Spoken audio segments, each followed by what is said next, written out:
Good afternoon and welcome. This webinar is the collaboration between the United States Department of Veterans Affairs, Center for Faith-Based and Neighborhood Partnerships, CFBNP, the National VA Chaplain Service, and the Veterans Health Administration. My name is Nicholas Walters. I am one of the outreach specialists in CFBNP. I will be your moderator this afternoon. Everyone's mic has been muted. If you have any questions during the presentation today, please type your question in the Q&A box to the right of your screen. At the end of the presentation, I will read the questions aloud and the presenter will provide the appropriate response. Reminder, this webinar is a live recording. Before we get started, I would like to introduce Mr. Conrad Washington. He is the director of the VA Center for Faith-Based and Neighborhood Partnerships. Conrad Washington serves as the director here at the VA Center for Faith-Based and Neighborhood Partnerships. Mr. Washington retired from the United States Marine Corps with 20 years of active duty service with a combat tour in 2004. Mr. Washington is a licensed minister, actively serving in his faith. He received his master's degree of divinity in pastoral studies from Moody Theological Seminary. He also holds a master's in business administration and a bachelor's of science degree in education. Additionally, he is a graduate of VA's class of 2017 Virtual Aspiring Leaders Program. At this time, I give you Mr. Washington. Thank you, Nicholas. I appreciate it. Thank all of you for joining us. Good day to you wherever you are in the country. It seems like webinars are the new buffet for everyone. So we thank you for eating with us for a little while today.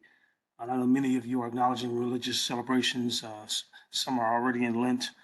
I believe Ramadan starts next week. There are many observances in March. If I forget some, please forgive me, but I do want to recognize a few. Women's History Month is in March, significant, as we recognize the contributions of women in this country. March is also National Social Worker Month, which is a time that we celebrate the great profession of social work. And the theme for this year's Social Work Month is Social Work Breaks Barriers. And I absolutely believe that as well. And lastly, we want to, and certainly not least, want to recognize this month as the upcoming National Vietnam War Veterans Day, which is March the 29th. We are so grateful for our Vietnam veterans and their service to our country. And there's so many things going on in the world. Can't hit them all, but we're just grateful to be here today. But one I will mention is anti-Semitism. It's across the nation. It's growing. It's threatening the safety and security of many Jewish people. This hate has surfaced so much that the president even established a working group to counter anti-Semitism and other forms of discrimination. This hate is being exposed by extremist groups and individuals from online, in person, but it is certainly we must be able to bring people together from all backgrounds, all faith, all ethnicities, in order for us to serve our veterans, their families, and caregivers, because that's what we hear about here in the VA, all of us. I'm so glad for this team together today, my own special team of William Morales behind the scenes doing the IT. You heard Nicholas Walters. We have one on detail, Ms. Trulesta Pauling, but we have one join us, a social worker herself, Lily Mills. So we're just grateful for every VA person that's here. And I know there's a lot of VA hurt. Some people may have had some bad experiences with VA people or what have you, but I want to assure you that everyone in the VA is not like that. So please give us another chance. With that being said, I want to have a special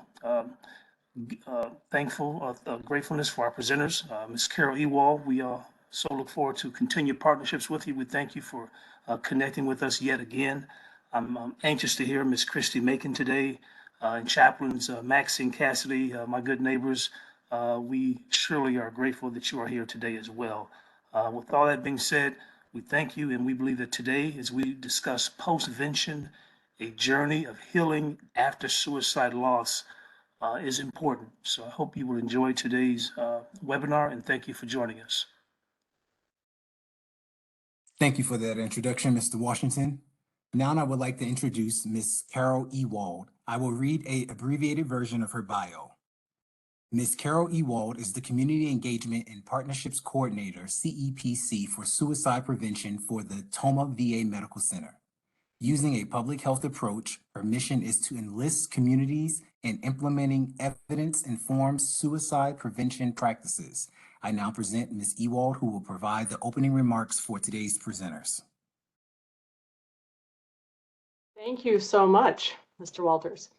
On behalf of the Tomah VA Medical Center, I'd like to thank the Center for Faith-Based Neighborhood Partnerships for your continued collaboration.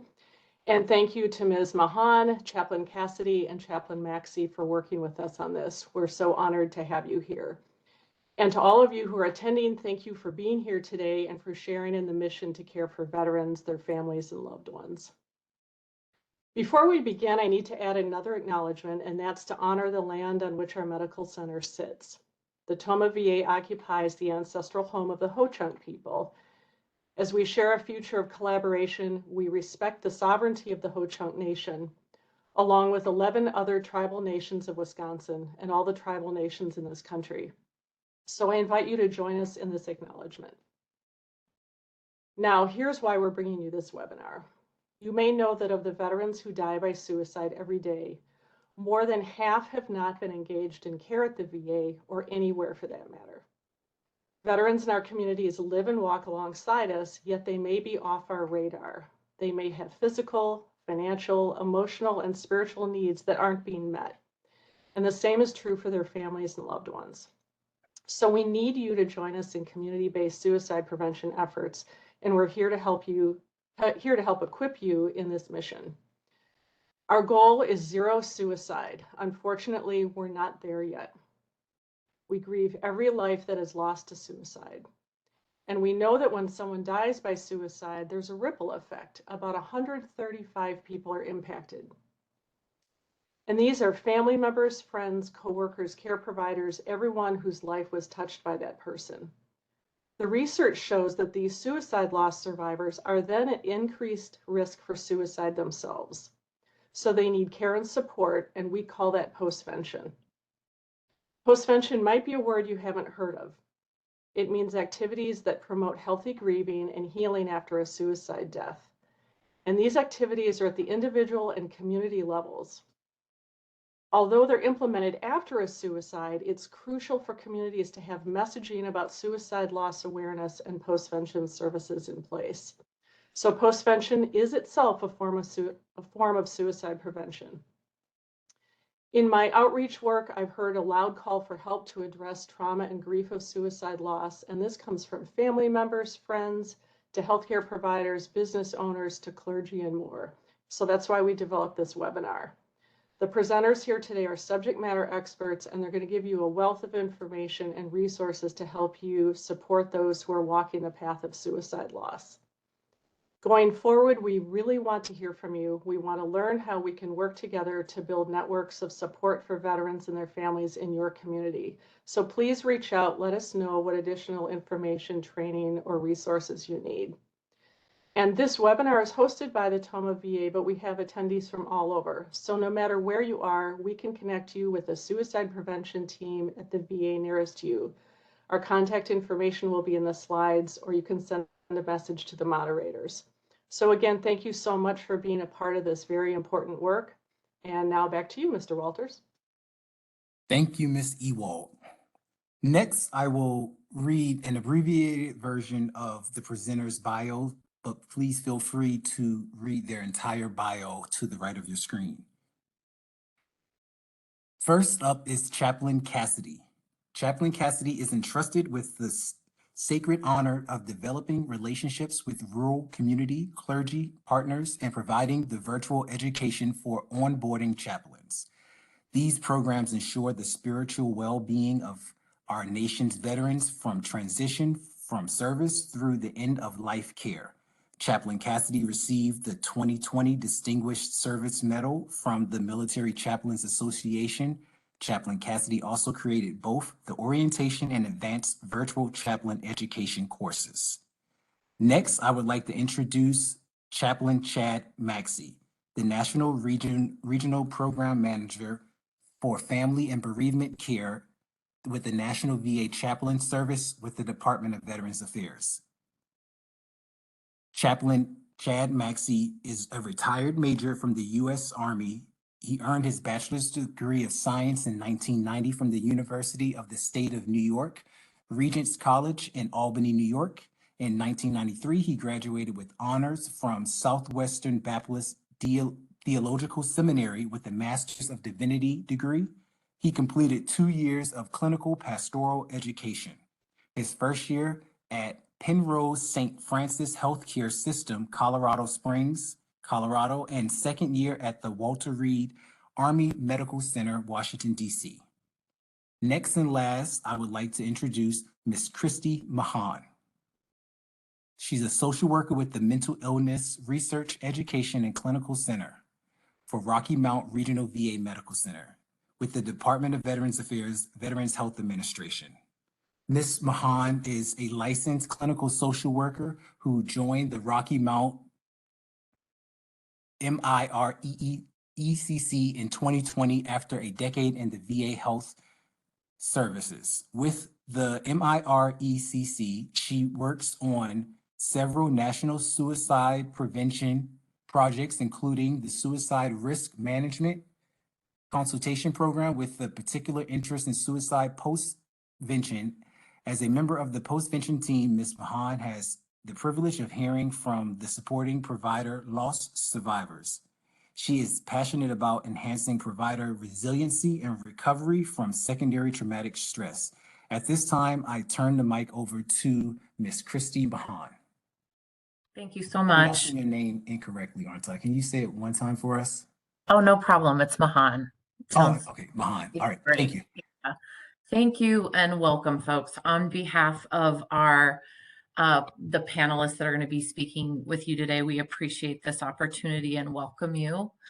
I want to just, in the interest of time, kind of highlight what we'll be talking about today, a little bit about what postvention is, the impact of suicide loss, common death reactions after a suicide, and then we'll talk a little bit about just healthcare providers in general, clergy, anyone who in a caregiving role that becomes a suicide loss survivor, strategies for post-traumatic growth and healing, how to support someone that you interact with who has lost someone to suicide, and also we'll end with some great resources. So we'll get started. First, when we say postvention, what are we talking about? Postvention is a gathering of services that really provide organized, immediate, and ongoing support to somebody after a suicide loss. These services are really meant to promote healing and reduce the risk for those impacted, because we do know that, as Carole mentioned, once we've lost someone to suicide, our risk for future suicidal thoughts, there's an increase. And so postvention is an important part of prevention. We know that in our communities, for every one life lost to suicide, the research shows up to 135 are exposed. And so we think about, if any of us in the audience have lost someone to suicide, and likely many of us have, it strikes you, even if it's a friend's daughter's boyfriend, it's somebody from your coffee shop, it's somebody that you've worked with historically.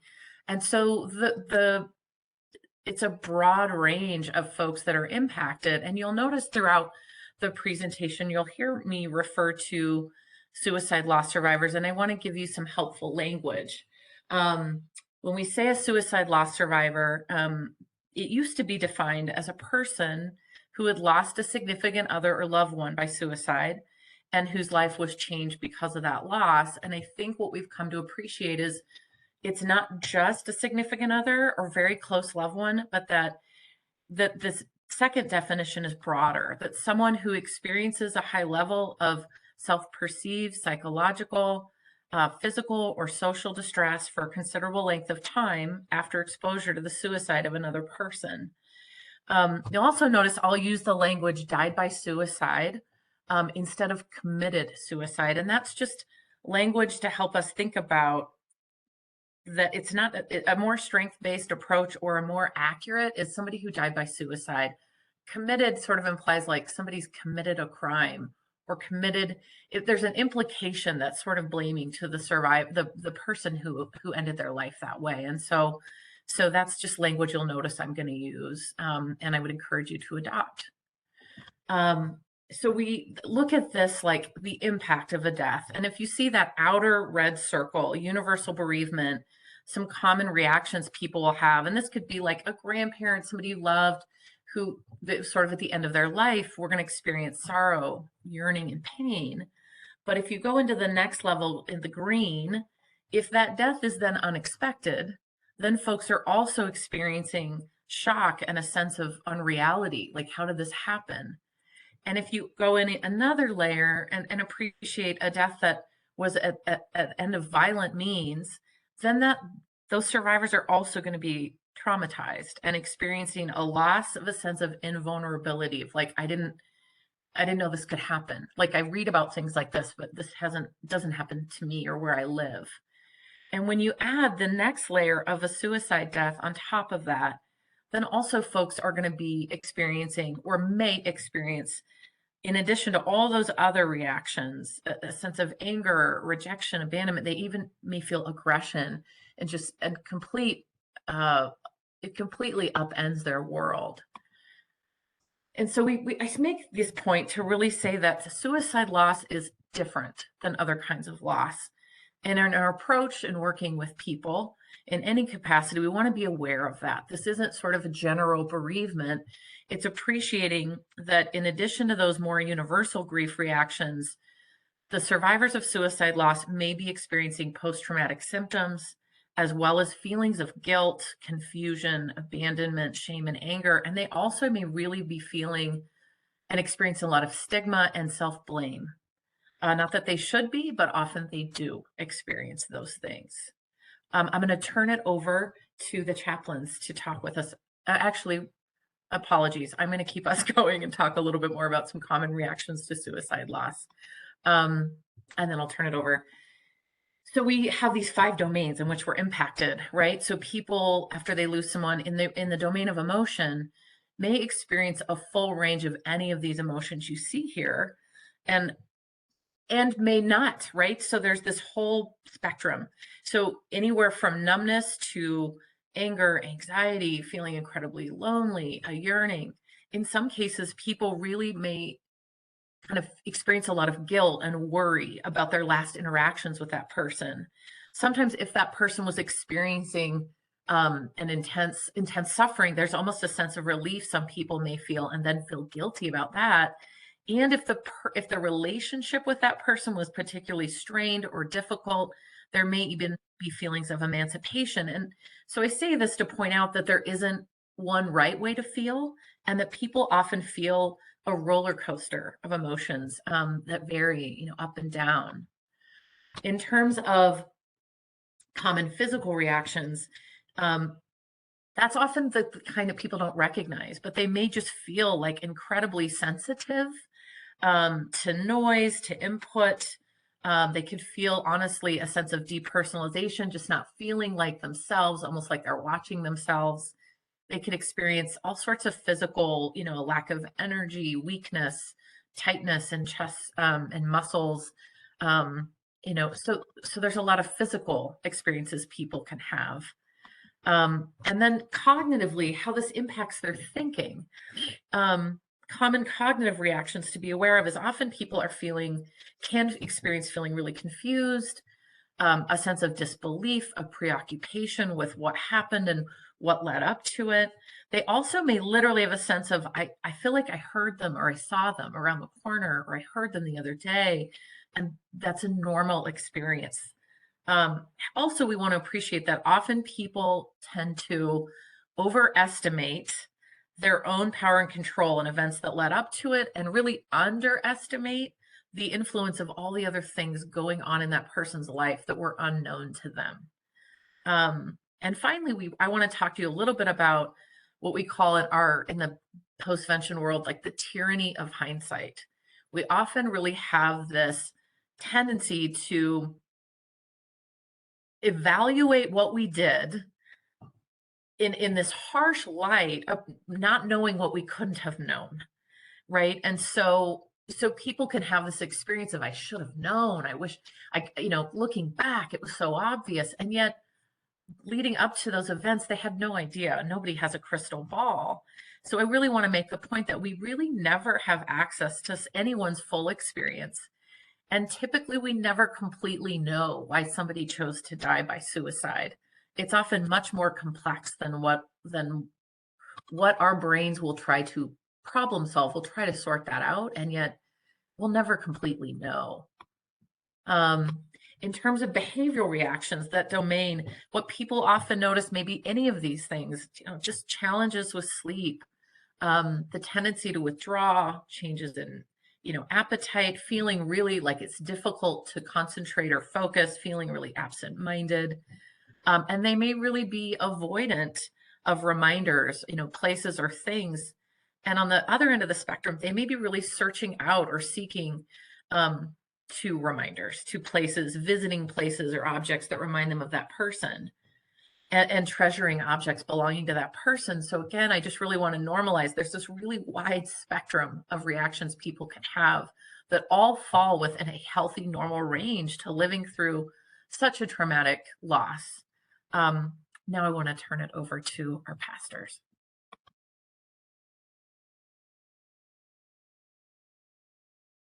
Well, if I can get myself off mute, I'll be with you.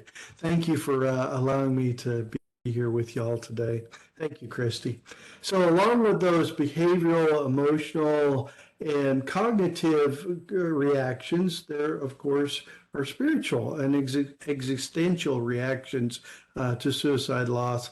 It's really a breaking of the world. In a lot of ways, it's hard to understand, and all the assumptions that we have about safety and life and being with others, those things get broken.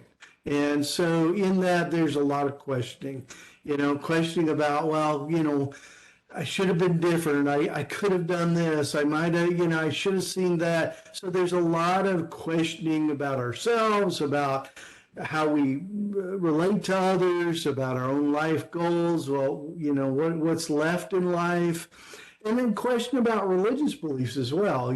How could God let this happen? I mean, this is just crazy. There's no way this should ever happen. And so, there's a lot of questioning, concerns around that, and there's a lot of feelings of shame, guilt, trying to figure out how I'm going to forgive this person. There's a real struggle with all of those things, and it takes time, and it's just very difficult, confusing time of life for folks that are dealing with this. And then, and then our faith communities don't always help either, because they don't know what to do with it either. And for some faith communities, they have real stigma and taboo around suicide. Others, it's a little better, but people don't even know what to say or how to do that. And how do you be with people within your faith community? And they're, having those questions, well, how could God let this happen? And what's going on here? So there's just a lot of questions, and it makes it a very challenging time, which is common for everyone.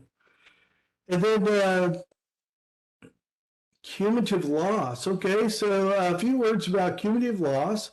So what happens is if you've experienced loss in the past, then when another loss comes along, it brings back memories of the previous loss. And so if you've experienced any kind of loss, this will bring back those feelings and concerns, and they kind of compound and really create confusion and pain for people. And so, that type of thing happens to us as well as we try to deal with this loss.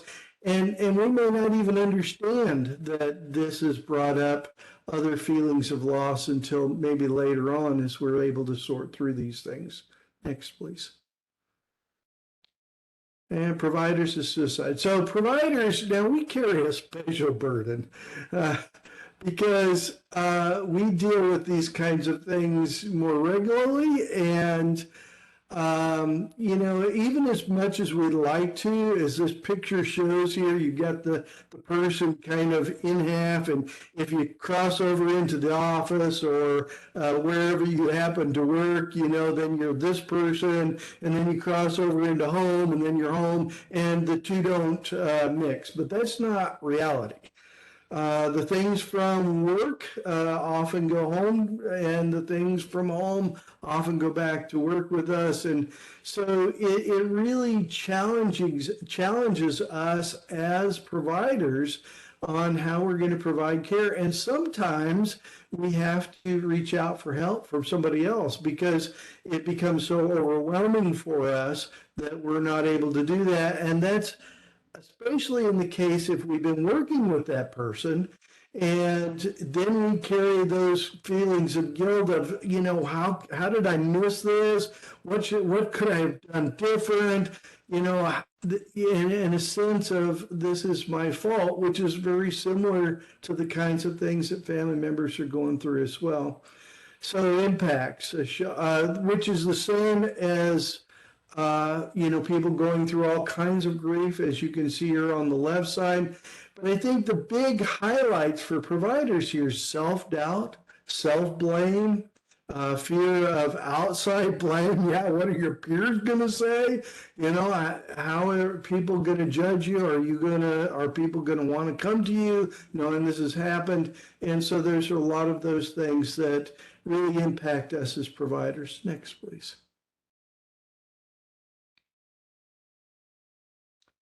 So we've already been through a lot of hard times over the last few years with COVID and with all the other kinds of things going on. There have been a higher death rate among the population, and so we've dealt with that. And so just know that you know the things that we've been talking about is a reality for all of us, and it can lead to that cumulative grief.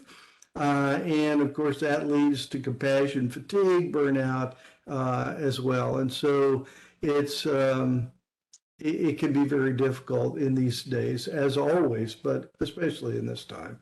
Next. And I think I'm handing it back over to you here at this point, Christie. I think that's right. Thank you, Chaplain Maxey.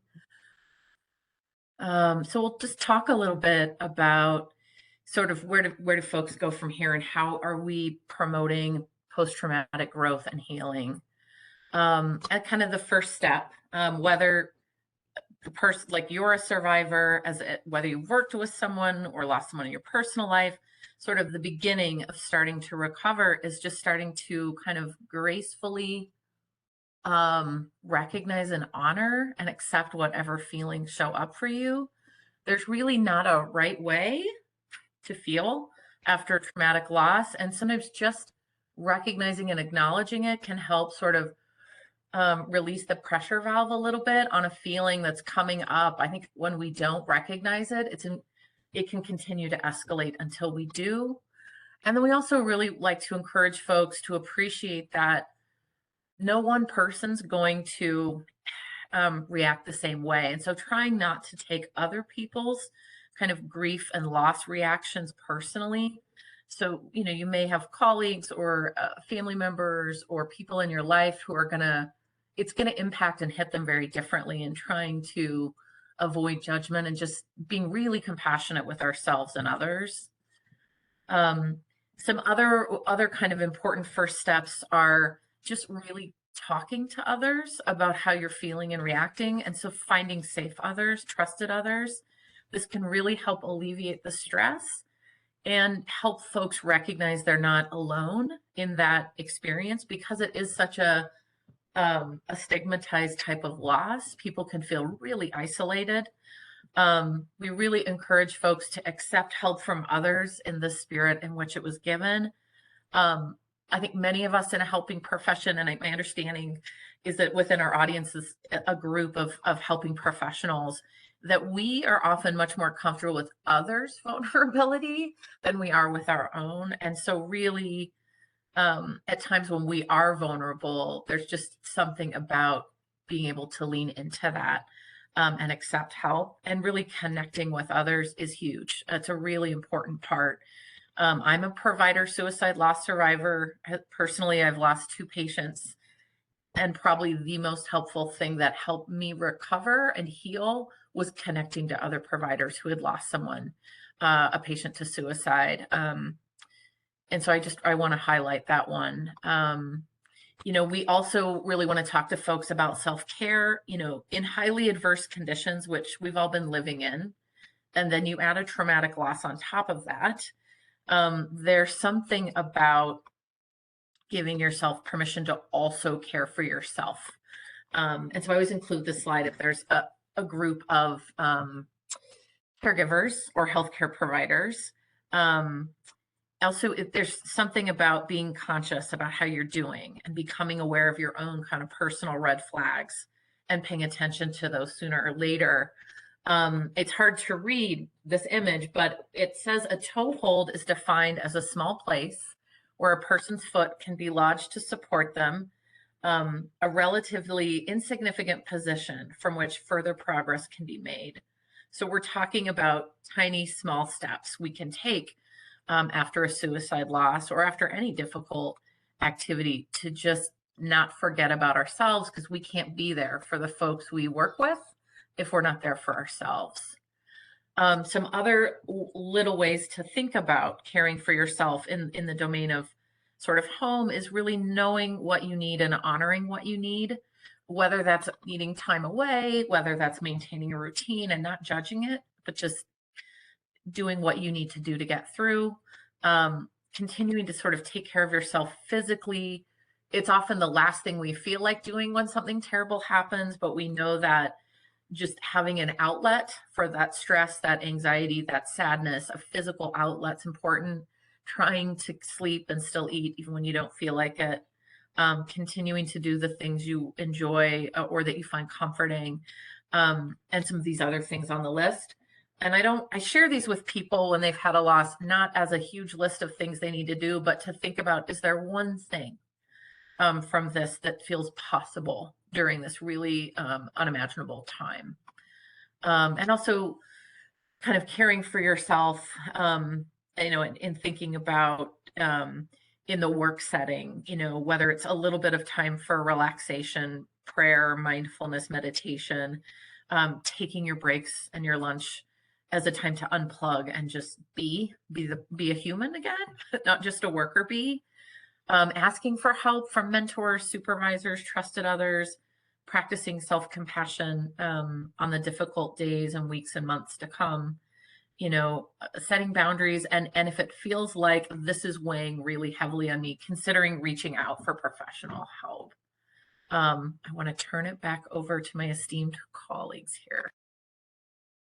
Hey, thank you, everyone, and thank you for joining with us today. I just want to take a quick moment just to recognize where we're at in this time and space.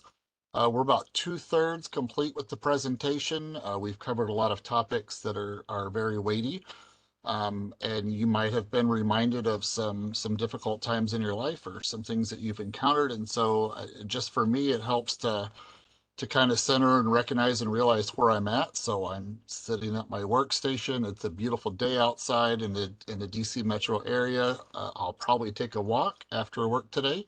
And I'm definitely here with you all now. So thank you for joining. When we look at some of the self-care practices within spiritual and religious, I always want to encourage people to reach out to those spiritual support groups. When you've experienced loss, the tendency is I want to withdraw and I want to retreat into what I kind of have like my safe castle space, right? Like I want to go inside my house, I want to shut the door, I want to lock the door, maybe go into my bedroom, turn the TV on or play on my phone and just kind of shut myself off from the world. That might be what we feel like doing, but that might not be what is most helpful for us. And so when we're thinking about faith groups and how do we provide and allow that religious self-care to happen for us, we reach out to those support groups. And so that might look like going to another service, going to a study, going to a community group, something that brings you closer to the community instead of farther apart.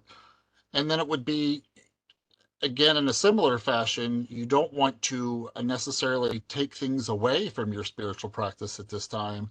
You want to be able to add some things or develop some new faith practices and rituals. So if you have a standard faith practice and ritual every day, if you get up and you read scripture, and if you pray and you meditate on scripture, maybe add something. Maybe I'm doing that outside now. Maybe I'm doing that in creation. Maybe I'm taking a walk and I'm thinking about a certain passage and I'm really focusing on that passage. So you're adding some new ways to not only incorporate what you're already doing, but then to develop some new practices and rituals that are going to help you during this time. And then to look to your faith leaders, whether it's a chaplain, whether it's a faith leader of wherever you attend. Reach out to those folks and discuss your both your spiritual issues and your grief issues as it relates to a loss from suicide. And so a loved one's death as a result of suicide can lead to very complicated grief. And so we discussed that earlier, but you will likely run an entire spectrum depending on the day. Sometimes you what I call short cycle, and sometimes you long cycle. And so sometimes you're going to go, your roller coaster is going to be up and down in one day. Sometimes it's going to be a long way up, and then you'll kind of come far down, and then you'll kind of hit a valley and a trough, and then you'll start going up again. There are a lot of different ways that happens, and there's none that are particularly right. Simply to recognize where you're at and the space where you're at, and being honest with that grief and acknowledging that grief and the spiritual issues that combine in that, I think are completely honest. I have rarely met a spiritual leader who has been not willing to discuss. As a matter of fact, in my 25 plus years as a minister, I can only think of one time where that happened, and they were going through something on their own, and they had a bad reaction, and they had to come back later, and they worked on some recovery. But so of the multiple hundreds of times that I've talked with fellow faith leaders and spiritual leaders, only once has someone said, yeah, I didn't do it the right way, and I had to go back and really work on that. So feel safe in that. Feel safe in that you're going to be able to have a very honest discussion. And then I like to mention this to folks, that we tend to give grace to other people far, far, far more quickly, far easier than we will ever allow grace to be shown to us. And so we think that, or especially I think that I have to fight for my grace. I have to earn my grace. I have to, I only have enough grace for this little moment. But even though there might be more waiting for me, I will push back and say, no, I don't need that. When the reality is, grace is sufficient. There is, it's an essential to forgiveness of others and for yourself. Allow that grace to be shared and to flourish. And next slide here, we're going to talk about post-traumatic growth. And we're looking at a positive change in your life, in your personal life, in your professional life, that as a result of experiencing this really highly stressful life circumstance, struggling with it, really embracing what it has in both the positive and the negative, and learning from it, right? So we're looking at some potential outcomes. Can be a greater appreciation of life. You can have improved relationships. You can look at new possibilities.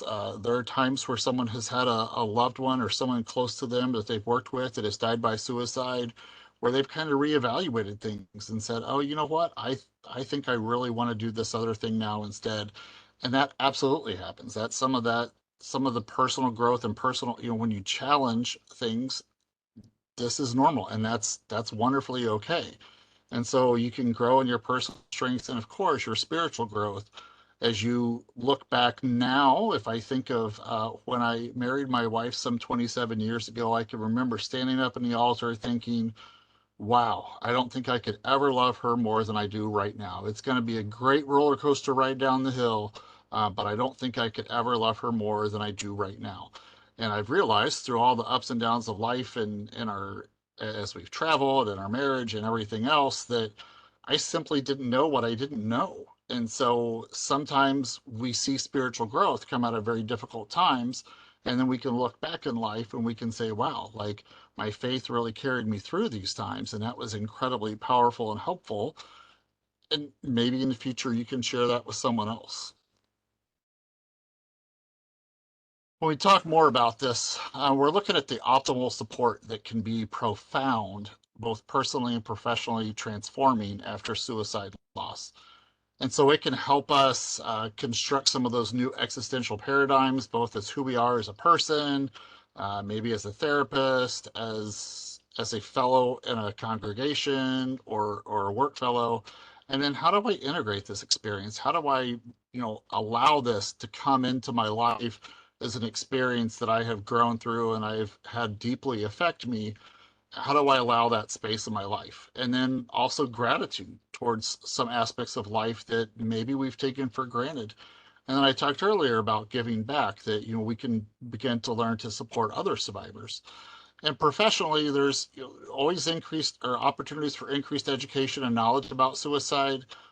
Living through a suicide of a loved one or someone that you're close to is going to educate you and is going to increase your knowledge, unfortunately.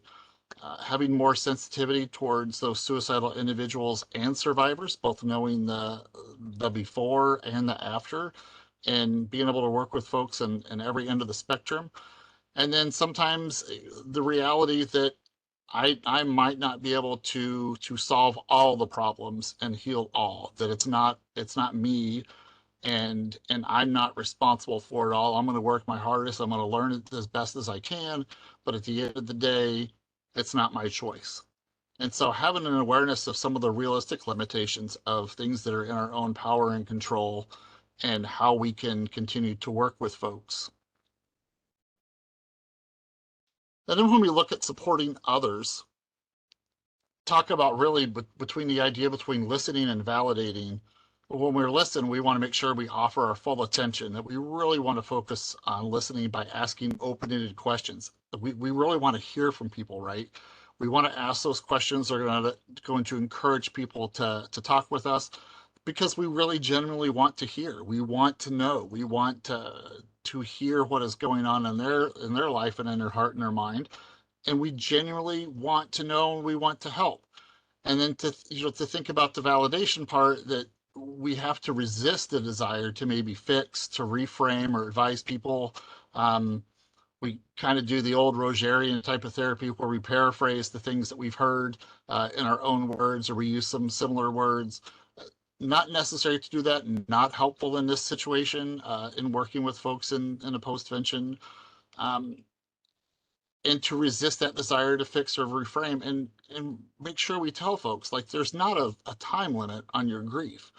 We don't have to. It might make me feel better to throw some platitude on somebody and think, oh my gosh, that makes me feel better, but it's not helpful for the person, and it's not really helpful for me. We pull those platitudes out because we've heard them from someone else. I even hesitate to repeat them because they're simply not helpful. And what really is helpful is listening and not putting a timeline on that person's grief, that it might take months, it might take years, it might take decades, it might take a lifetime of grief. And there might be those ups and downs and that ebb and flow in that. And that is completely okay.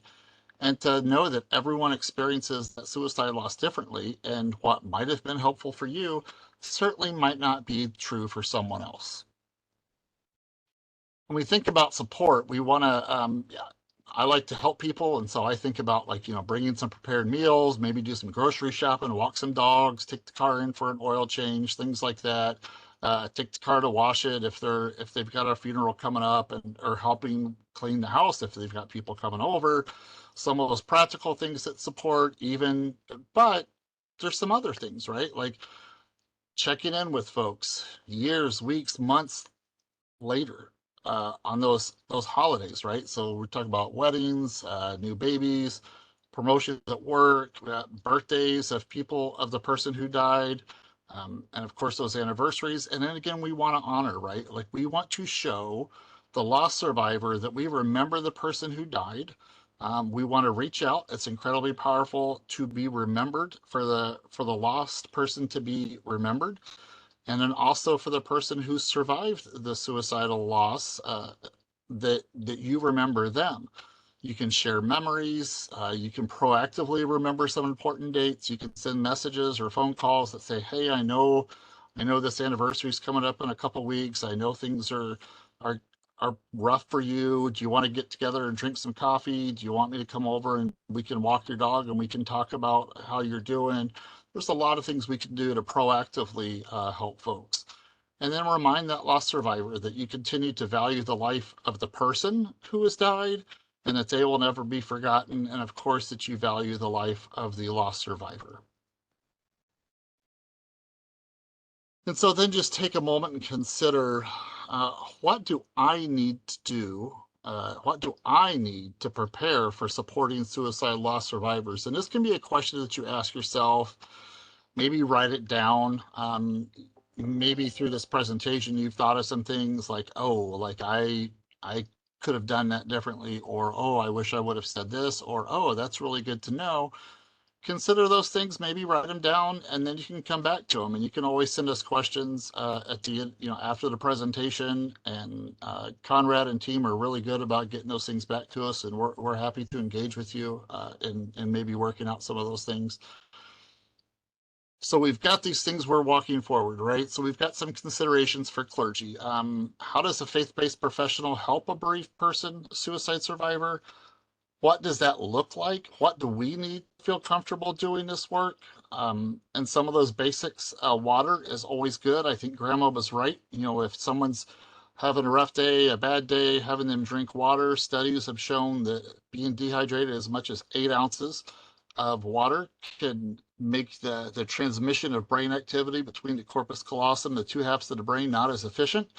And so something as simple as water can really help. And then knowing community resources, calling today to find out what those community resources are, so you know what already exists, and then you're able to make referrals as needed, to know your ceiling, to know your limit, that when there are things that surpass your limit, to say, wow, thank you so much for sharing it. I absolutely want to honor what you just said and what you shared.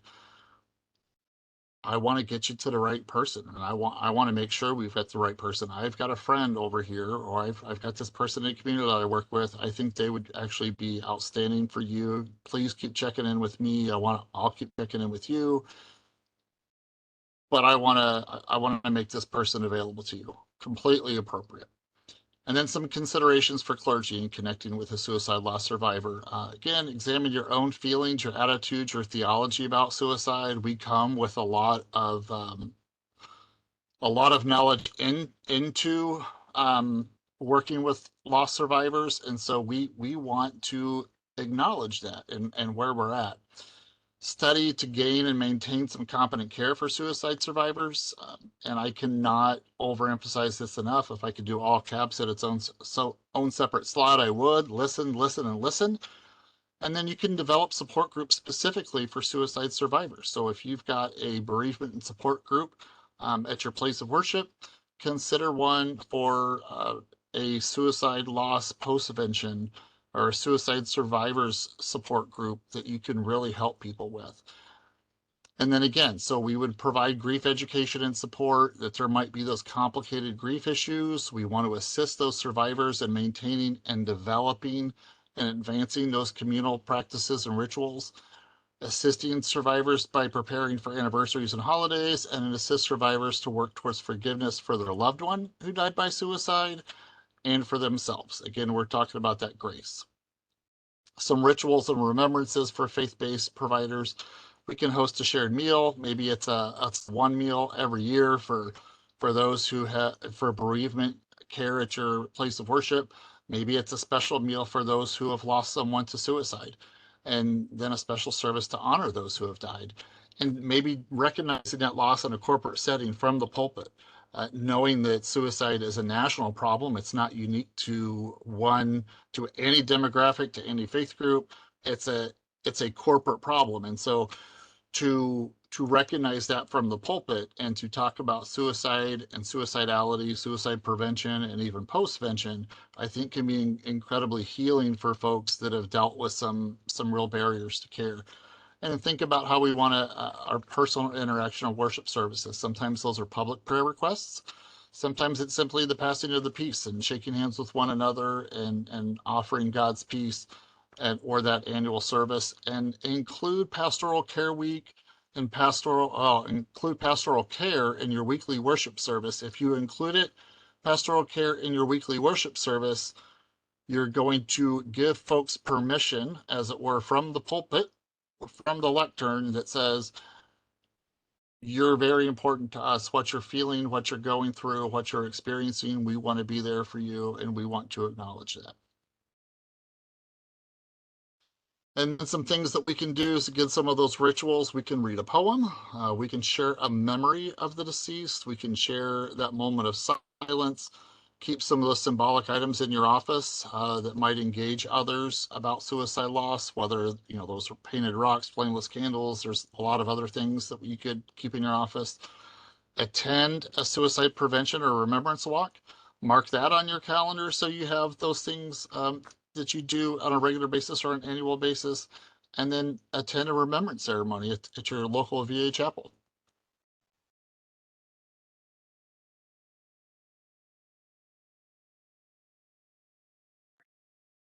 Thank you so much, Chaplain Cassady. I am happy to just walk us briefly through some resources and to make sure we have time for the Q&A. I'm seeing some great questions in the chat.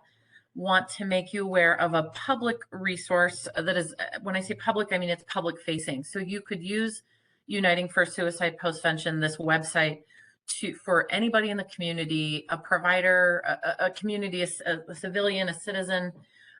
There's a section for community folks, providers, and there's a section for workplace folks. Incredible resources there. So I want to make you aware of that.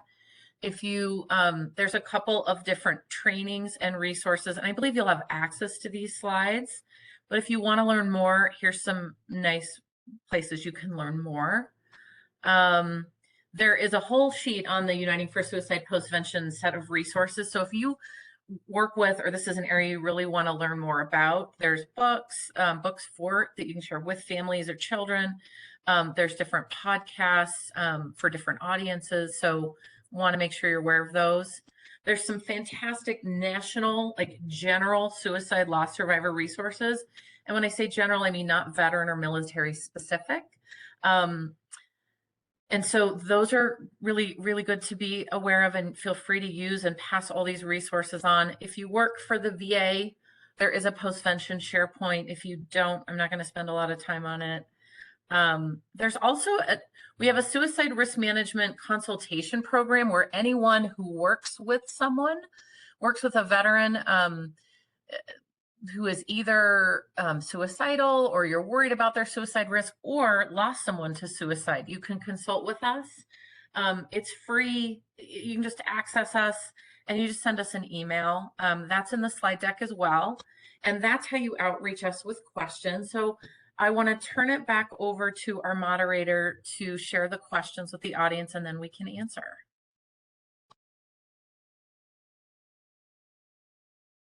Thank you. I appreciate your time today. To all of the presenters. Now I'm going to get to some of the questions in the Q&A box. The first question comes from Mark Honstein. I understand the way that calling it died by suicide gives grace, but doesn't it also remove the responsibility of the deceased's actions, which then complicates the grief work for the survivors?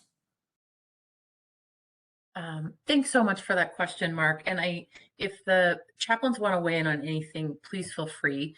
I just want to share that. So I've worked with a lot of suicide loss survivors. So I've worked with a lot of military and veteran families after losing their loved one to suicide. And my experience is that there is already so much stigma around suicide, and there is so much shame and blame that sharing that grace, that it is not my role to add to their sense of stigma or shame or blame. So talking about that they died by suicide, I feel like honors that person and honors the survivors in a way that I think can actually help make their grief less complicated. In my experience, So I think it's sort of there, if, you know, if there's a sense of holding the deceased accountable, I don't know that that's helpful to the survivors. It sort of feels like that's something between them and their higher power, versus our place. So that's my 2 cents on that. And if either of our chaplains want to weigh in, I welcome that. I appreciate that, and I appreciate what you said. I think that we have a tendency, right, that we want to assign blame, or it makes it easier for us as survivors to understand if we can assign that blame to someone. I have absolutely never found that helpful for any family member, or for anyone who's close to somebody. Almost like saying, they died. Somebody died in a car accident. Well, they were going 20 miles an hour over the speed limit, and that's why they died. There's a lot of factors at work there besides, that we could go over between, car, mechanical issues, lots of other things, but also that doesn't do anything to help the folks that have been left behind, the folks that are the survivors. It does nothing to help to say, oh, well, in effect, it was your loved one's fault, and so I shouldn't even feel any compassion for you. And so I understand the tendency that's been out there. I would just challenge it with, I've absolutely never seen it helpful. I've seen it be harmful. And so we want to remove that. Thanks so much. Back to you, our moderator. The next question comes from Ellsworth Tony Williams. What is the best way to handle those who have attempted suicide but survived? I'm happy to weigh in from a clinical perspective, not a clergy perspective, but as a mental health provider. Just as you would somebody who survived cancer or anything else traumatic, I think with compassion, with grace, checking in. So I think not letting that stigma stop you from checking in, or the worry about saying it wrong. It's just like, I can't imagine, you've been through a lot and I'm thinking of you, and how can I be there for you? How can I support you? So I think not making it different. You're reaching out as if they survived anything horrible. And they've obviously been through something really traumatic. So over to you, Chaplain Cassady. No, thank you. I absolutely concur. You want to reduce stigma. And so if you've got someone that's experiencing that stigma, and you're trying to work with folks, creating additional barriers for folks that come to you for help is generally going to keep them farther away from you. And so they've come to you for help. I've rarely ever had someone come to me that wasn't in dire need and desperate need of help, and someone to work with them, and someone to listen to them, and someone to be honest with them. And so, yes, we want to reduce that stigma. We don't want to create any additional barriers. There are sometimes embarrassment that goes along with, and people are like, oh, people are looking at me now like I'm this or like I'm that. Again, think of it like any other medical issue, a medical emergency, and you're simply happy that they're in front of you right now. You're pleased as anything that they came to see you, and you want to listen, and listen. The next question comes from Jessica Timmerman. How can we get the U.S. military branches to have suicide loss support groups at USO or FRG? I'm happy to just share my thoughts. And then I don't know if Carole, if there's anything you want to jump in and add, and certainly chaplains, if you have any sense.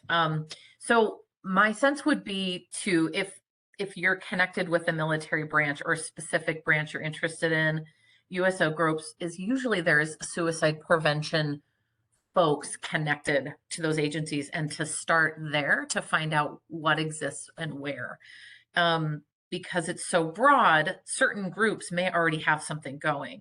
So I'd be targeting exactly where which location I'm interested in, and finding out who there is connected and knows more about suicide prevention. Because so I want to make you aware of that. There's also an agency called TAPS that's on a resource list that the VA has an MOU with, who will provide suicide loss bereavement counseling to any loved one, and it's just paid for by the VA, right? If there's a payment thing. So to be aware of TAPS, but to create, grassroots local support groups at those sites, I would start with them and find out who's involved in suicide prevention efforts there. Yeah, absolutely. And I would encourage folks to go to the installation or garrison or posts commander's office, sit down with that person, sit down with the senior enlisted leader and say, hey, we have a need. We're very happy to be a part of it, but we need to have this group, this postvention group for us. The folks that are going to be, I think, the most impactful, that have that mission of caring for the family members and survivors the most, is going to be the garrison installation commander's office, simply because of the way that they manage all the other life support on post, right? So they're in charge of all the buildings, they're in charge of the chapels, they're in charge of all of the other services, different than, say, a unit would be. And so that would be, another place that you could start looking at as well. This is Carole. I'll weigh in just a little bit. First of all, just echo everything that Christie and Chaplain Cassady said. And then in addition to that, really the role of our community-based suicide prevention and postvention initiatives is to recognize the fact that sometimes those resources aren't there or aren't available, or individuals don't want to use some of those directly on base or within the VA. And so we're really working to build those partnerships with community organizations that have those services in place, and build those partnerships. So if you try those approaches and you need another option, getting connected with the suicide prevention community engagement and partnerships coordinator at the VA nearest you. They may be actually working with community partners that are providing postvention services that are military culturally competent. And you can certainly reach out to me and I can point you to the CEPC in your area if that would be helpful. Well, all right, that is the end of the questions. I would like to thank everybody for attending today's webinar. As promised, the contact information for the presenters is on your screen for your note-taking. And at this time, I would like to introduce back Mr. Washington for some closing remarks. Thank you. Thank you all for joining us today. Very, very good topic. All the chaplains, thank you. Christie, great job. And again, Carole, we so grateful for our connection. And for all you joining us, again, we appreciate you. Join us next Tuesday as we talk about the PAC Act. So we look forward to you all joining us. Take care and have a blessed week.